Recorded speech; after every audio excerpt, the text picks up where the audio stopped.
Assalamualaikum warahmatullahi wabarakatuh. Nama saya Muhammad Rashid Kurniawan Putra dengan NIM 1020424 Kali ini saya akan menjelaskan tentang laporan saya tentang UTS sistem basis data tentang PLO 01, CLO 03 dan PLO 02, CLO 01, di mana di sini kita disuruh menganalisis sebuah soal cerita tentang toko serba ada yang bernama Beli Seru. Ya, di sini untuk yang pertama saya akan menjelaskan tentang IR-nya dulu, yaitu adalah Entity Relationship Diagram. Yang dimana di sini dimulai dari bab 1. Gimana sih? Ya udah. Di sini saya akan menjelaskan tentang bab 1 di mana itu adalah IRD atau Entity Relationship Diagram. Nah, untuk flowchart-nya ya, untuk IRD versi C-nya ini ada di sini. Jadi untuk entitas yang pertama di sini ada produk. Nah, produk ini adalah entitas yang mewakili produk yang dijual toko serba ada Beli Seru. Setiap produk memiliki nama, harga, dan tergantung pada kategori dan merek tertentu. Di sini ada yang di sini nih. Lalu untuk atribut-atribut yang pertama ada ID produk, yaitu sebagai primary key, yaitu ID unik untuk produk. Lalu ada nama produk yang dijual seperti smartphone, sepatu, dan lain-lainnya. Lalu ada harga dari produk, ada ID kategori dan ID merek sebagai foreign key dari tabel kategori dan merek. Lanjut ke entitas kedua, itu adalah konsumen. Lalu di sini konsumen ini menyimpan data mengenai konsumen yang melakukan pembelian di toko Beli Seru. Atributnya ada ID konsumen sebagai primary key dan nama konsumen sebagai nama konsumen yang melakukan pembelian. Lalu entitas yang ketiga ada kategori. Entitas ini yang menyimpan kategori produk seperti makanan instan, minuman, kecantikan, dan lain-lainnya. Atribut-atributnya di sini ada ID kategori, primary key, yaitu adalah ID unik kategori, dan juga ada primary key tadi ya, sebagai primary key di tabel ini. Lalu ada nama kategori produk seperti ini merupakan nama kategori produk seperti elektronik, pakaian, dan lain-lainnya. Lalu di sini ada merek. Lalu selanjutnya ada merek. Nah, merek ini merupakan entitas yang menyimpan informasi merek produk yang dijual di toko Beli Seru. Atributnya ada apa aja? Di sini ada ID merek sebagai primary key, lalu ada nama merek sebagai yang isinya tentang nama merek produk seperti Samsung, Nike, dan lain-lainnya. Lalu ada yang kelima, ada transaksi. Nah, transaksi ini merupakan entitas yang menyimpan data mengenai transaksi pembelian yang dilakukan oleh konsumen. Atribut-atributnya itu ada yang pertama, ada ID transaksi sebagai primary key, lalu ada ID pasien sebagai foreign key yang mengacu pada konsumen yang melakukan transaksi. Lalu ada waktu transaksi, yaitu date time, yang merupakan waktu transaksi dilakukan. Ada tanggal dan ada jam. Nah, entitas yang terakhir di sini ada entitas detail transaksi. Nah, entitas ini menyimpan rincian produk yang dibeli dalam setiap transaksi. Atributnya itu ada ID transaksi produk sebagai primary key, lalu ada ID transaksi sebagai foreign key yang mengacu pada transaksi yang dilakukan, lalu ada ID produk sebagai foreign key juga yang mengacu pada produk yang dibeli dalam transaksi, lalu ada kuantitas jumlah produk yang dibeli dalam transaksi tersebut, lalu ada subtotal sebagai harga total dari produk. Nah, subtotal ini kalau misalkan ada rumusnya harga kali kuantitas gitu ya. Lalu ada relasi-relasi antar entitas. Relasi-relasi antar entitas ini yang pertama ada kategori itu memiliki banyak produk ya. Ya, kategori itu memiliki banyak produk. Ini nih. Kalau kita bisa lihat di sini, kategori ini memiliki banyak produk. Nah, di sini kategori itu berarti one to many. Ini one-nya di kategori, lalu produknya itu adalah many. Lalu yang kedua ada merek ya. Nah, merek ini merupakan relasinya itu adalah one to many juga ya. Kenapa one to many? Karena satu merek bisa memiliki banyak produk gitu ya. Lalu yang ketiga itu ada mana tadi dia? Ada konsumen yang melakukan banyak transaksi ya, sebagai one to many juga. Karena seorang konsumen bisa melakukan banyak transaksi dalam waktu yang bersamaan. Lalu yang keempat ada transaksi yang terdiri dari banyak detail transaksi yang merupakan one to many juga ya. Lalu yang terakhir ada produk bisa dibeli dalam banyak transaksi produk dalam detail transaksi maksudnya. Itu adalah many to many. Ini adalah IRD versi Workbench-nya. Lalu yang kedua itu ada, lalu selanjutnya saya akan menjelaskan tentang relational model di bab 2 ini ya. Lalu di relational model ini yang merupakan relational model ini yang merupakan transformasi dari entity relationship diagram atau ERD yang telah dijelaskan pada bab 1. Relational model adalah representasi dari struktur data yang akan diimplementasikan dalam sistem database relasional. Model ini digunakan untuk mengorganisir data dalam bentuk tabel-tabel yang saling terhubung melalui relasi antar entitas. Di dalam relational model ini, setiap entitas yang ada dalam ERD yang diubah menjadi sebuah tabel. Sementara relasi antar entitas akan diterjemahkan menjadi foreign key yang menghubungkan antar tabel tersebut. Ya, ini diagram ERD-nya, desainernya di sini ada. Ya, untuk selanjutnya saya akan menjelaskan tentang tabel-tabel yang terbentuk dari ERD ini. Yang pertama ada tabel produk 118. Ya, pertama atribut-atributnya ini ada apa kolom-kolomnya di sini ada ID produk, nama produk, harga produk, lalu ada foreign key dari ID kategori, lalu ada foreign key dari ID merek. Lalu yang kedua ada kategori 118, di mana di sini atribut-atributnya itu ada ID kategori, nama kategori. Lalu yang ketiga ada merek 118. Merek 118 ini sama kayak ID kategori, sama kayak kategori tadi, dia cuma ada ID merek sama nama merek aja ya. Lalu ada yang keempat ada konsumen 118. Nah, konsumen 118 ini sama juga.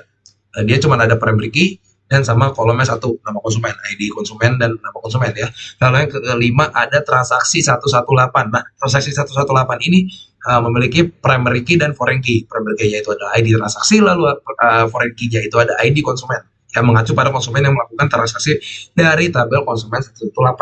Lalu yang keenam ada detail transaksi 118, di mana di sini sepertinya saya salah memasukkan primary key-nya. Di sini ada ID transaksi produk ya, sebenarnya ID detail juga bisa ya. Lalu untuk foreign key-nya di sini ada ID transaksi, ID produk yang mengacu pada tabel-tabel transaksi 118 dan produk 118. Lalu ada kuantitas sebagai jumlah produk yang dibeli dalam transaksi tersebut. Lalu ada subtotalnya juga harga total dari produk. Baik, selanjutnya saya akan membahas tentang bab 3 ya. Di sini ada data definition language dan ada data manipulation language. Nah, data definition yang pertama kita membahas data definition language dulu nih. Ini adalah query di dalam database-nya. Di sini kita pertama membuat database menggunakan create ya.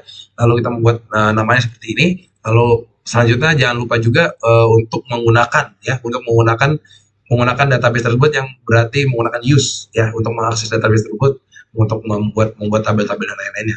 Kalau yang pertama kita buat tabel kategori 118. Di sini ada ID kategori sebagai primary key dan nama kategori itu merupakan varchar ya. Lalu ada merek 118. Nah, merek 118 ini ada ID merek sebagai primary key-nya, lalu ada nama merek sebagai varchar yang menggunakan varchar.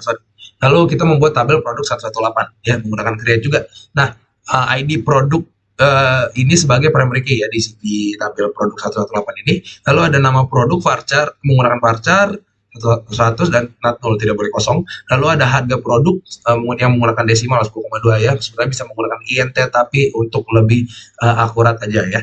Lalu ada ini primary foreign key-nya ya. Ada ID kategori dan ID merek ya. Ini kita menggunakan query-nya foreign key, lalu ada reference ya. Referensinya kemana? Referensinya ke tabel 118. Jangan lupa dipanggil lagi. Ini ya, primary key-nya ya. Lalu selanjutnya ada konsumen 118, kita menggunakan create juga. Di sini ada primary key-nya, lalu ada nama konsumennya sebagai menggunakan varchar. Ini tidak boleh dikosongkan juga ya, harus diisi not null ya. Lalu selanjutnya ada tabel transaksi 118. Nah, di mana di sini ID transaksi merupakan primary key di tabel ini ya. Lalu selanjutnya ada foreign key-nya, ID itu adalah ID konsumen. Lalu waktu transaksi menggunakan datetime. Kenapa menggunakan datetime? Karena ini lebih spesifik ya untuk ininya. Nanti kita lihat di tabel selanjutnya. Lalu yang tabel yang terakhir yang kita buat di sini ada detail transaksi 118. Di mana di sini ada primary key-nya ID transaksi produk. Lalu ada foreign key-nya nih ya, ada ID transaksi dari produk. Lalu ada kuantitas juga, di sini sebenarnya ada subtotal, saya lupa menambahkan. Lalu ada foreign key yang mereferensikan ke transaksi 118, ke tabel transaksi 118. Ya, sama produk 118 juga gitu. pakai kita referensikan ya karena merupakan foreign key. Baik, selanjutnya mungkin kita lanjut ke data manipulation language. Nah, data manipulation language ini dibuat untuk mendefinisikan struktur-struktur tabel-tabel yang telah dibuat di database tadi gitu ya. Yang pertama itu ada insert into konsumen 118. Ya, ini kita ngurutin ya. Di sini yang pertama kita ngurutin dari ID konsumen dan nama konsumen, lalu kita masukin value-nya. Di sini ada value-nya ada 1, Dika, Revalizen, Abai, dan selanjutnya dan lain-lain ya. Lalu ada kategori 118, kita di sini memasukkan value-value untuk kategorinya. Lalu ada merek 118 di sini kita memasukkan value-value-nya juga ya, karena kan ini toko serba ada, jadi kita masukin apa namanya makanan-makanannya apa merek-merek makanannya gitu ya. Lalu keberapa nih? Keempat ada produk 118. Di sini kita ngurutin dulu nih kan ada banyak nih. Jadi kita ngurutin dulu ID produk, nama produk, harga produk, lalu ID kategori, ID merek gitu ya untuk ID-ID dari foreign key-nya gitu ya. Di sini value-value-nya ini nama-namanya ada Indomie, ada susu sampo dan sebagainya. Lalu ada ID transaksi 118. Nah, ID transaksi 118 ini value-nya ini nih yang tadi kata saya menggunakan date time. Ya, di mana di sini kita akurat ya kita menggunakan date-nya. Di sini ada dulu. Contohnya 2025 April tanggal 23. Nah, di sini untuk jamnya dia akurat sampai detik-detiknya juga dia catat ya gitu ya. Lalu kita menambahkan tabel ke data detail transaksi 118 di mana di sini ini untuk apa namanya untuk kalau misalkan ada transaksi nanti ID-nya yang mana aja ada ID transaksi produk misalkan yang pertama ID transaksi produknya ini yang pertama gitu ya lalu ada ID transaksinya berapa lalu ada ID produk yang beli ID-nya apa lalu ada kuantitasnya lalu ada subtotalnya gitu ya. Baik, selanjutnya kita melihat hasil dari tabelnya gitu ya. Di sini ada kita melihat tabel data di dalam tabel tersebut menggunakan select gitu ya. Tapi di sini ada select from konsumen 118 ya. Nah, ketika kita execute ini di query, ini yang akan muncul ya. Dia akan memunculkan tabel berupa data-data yang ada di dalam tabel tersebut. Lalu selanjutnya ini ada select from produk. Nah, select from produk ini kita melihat yang ada di dalam produknya ya, yang ada di dalam tabel produk data-datanya. Dan di sini akan hasilnya jadi seperti ini, ya seperti ini. Lalu ada transaksi 118. Nah, ini tabel juga ya, tabel yang bakal dihasilkan jika kita mengeksekusikan query ini. Lalu ada merek 118, ini gambarnya. Lalu ada kategori 118, ini gambarnya juga. Lalu ada detail transaksi 118, ini juga ya. Dia bakalan kecetak kuantitasnya ada berapa, subtotal ada berapa. Kalau misalkan kita beli misalkan ID produk satu ini kita apa namanya? Kita beli 2. Satunya harganya 4.000. Nah, subtotalnya berarti berapa? 4.000 gitu ya. Oke, baik. Selanjutnya kita ke bab yang terakhir itu adalah bab normalisasi. Nah, dalam sebuah sistem basis data terdapat beberapa tingkat normalisasi yang perlu ditingkatkan. Tingkatan tersebut terdiri atas 1NF, 2NF, dan 3NF. Di bab ini saya akan menjelaskan secara detail bagaimana sebuah normalisasi dilakukan pada tabel yang telah dibuat berdasarkan ERD dan relational model yang telah dibuat. Ini soalnya di sini di tahun sebelumnya Ahmad itu menyimpan transaksi di Excel dalam satu sheet sebagai berikut. Ini ada ID transaksinya, ada ID konsumennya, ada nama konsumen, waktu transaksi, ID produk, nama produk, dan harga produk, kuantitas produk, dan totalnya. Nah, di sini ini merupakan abnormal form lah, gitu ya. Pokoknya dia ini bentuknya masih nggak normal gitu kan. Kayak contohnya kita lihat di ID produk, itu ID produknya dia masih nyatu ya di tabel tersebut dia masih P01 dan P02. Lalu nama produknya juga masih nyatu susu dan roti padahal sebenarnya bisa dijabarkan lebih lanjut ya. Kalau ada harga produk, dia harga produknya masih nyatu gitu ya. Kuantitas produknya juga masih nyatu. Padahal yang dibeli barangnya beda-beda. Nah, kenapa bagaimana kita harus memisahkan penjabaran tersebut? Kita melakukan 1NF, yaitu adalah first normal form. Di sini saya menjelaskan dulu di sini bahwa adalah 1NF menyatakan bahwa setiap kolom dalam tabel harus mengandung nilai yang tidak bisa dibagi lagi ya, dan tidak ada grup nilai yang berulang. Nah, untuk membuktikan 1NF diperlukan riset lebih mendalam lagi untuk memastikan bahwa setiap kolom hanya menyimpan satu nilai untuk setiap baris dan bahwa tidak ada kolom yang menyimpan informasi yang bisa dibagi lebih lanjut. Ini kan bentuk anormal ya. Lalu kita lanjut ke bentuk 1NF. Di sini ini bentuk 1NF. Semuanya sudah dijabarkan lagi ya. Yang tadinya ID produk ini nyatu, dia dipisahkan lagi ya. Dia dipisahkan lagi Bentar. Ini jadi pisahkan lagi di sini. Jadi per ini ya, per apa namanya? Per ID ya, per ID produk. Di sini ada ID produknya, dijabarkan menggunakan ID produk. Di sini ada ID produknya roti. Contohnya dia kan ada roti dia pack 02, ini ID produknya ya. Dia dijabarin kayak gini. Tapi kenapa dipisah? Karena dua orang yang beda yang beli gitu ya. Kalau ada ini ID konsumennya K01, kalau ada waktu transaksinya dia tetap sama tapi dia hanya membedakan apa yang ada di tabelnya gitu ya. Itu namanya first normal form. Lalu selanjutnya itu adalah second normal form. Nah, setelah menyatakan bahwa ada data dalam tabel tersebut sudah memenuhi 1 NF, langkah selanjutnya adalah memastikan bahwa tabel tersebut memenuhi 2 NF. 2 NF menyatakan bahwa data harus memenuhi 1 NF. Gimana tuh caranya tuh? Berarti dia tuh berarti dijabarin lagi. Di sini ada tabel konsumen, contohnya ini tabel konsumennya ya. Kita dipisahkan lagi. Lalu ada tabel produk. Nah, tabel produk ini ya apa namanya melihat ininya ya, data-data yang di dalam tabel produknya kan kayak di pack 02 roti tadi kan nyatu ya kita tadi kan misah kan satuin lagi. Kalau tabel transaksi ya ini ID konsumen, ini ID produk ini sorry ya, dan ada waktu transaksi. Lalu ada tabel detail transaksinya, ID transaksi, ID produk, kuantitas dan totalnya gitu ya. Nah, yang terakhir kita melakukan third normal form. Setelah memenuhi 2 NF, maka sudah bisa dilanjut ke pemahaman 3 NF. 3 NF menyatakan bahwa data harus memenuhi 2 NF. Gimana tuh? Yang tidak boleh ada ketergantungan transitif. Nah, yaitu kolom yang tidak ada kunci tidak boleh bergantung pada kolom yang tidak ada kunci lainnya. Nggak boleh saling ketergantungan ya. Lalu yang ini tabel konsumennya sama kayak tadi, lalu tabel produknya sama kayak tadi juga ya ini ya. Lalu tabel transaksi sama kayak tadi juga. Nah, di sini apa yang beda? Kita lihat di sini yang beda adalah tabel detail transaksi ya. Kenapa? Karena kuantitas sama total kan nggak ada kuncinya. Sama-sama nggak ada kuncinya, berarti nggak boleh bergantung. Nah, berarti di sini kita pisahkan.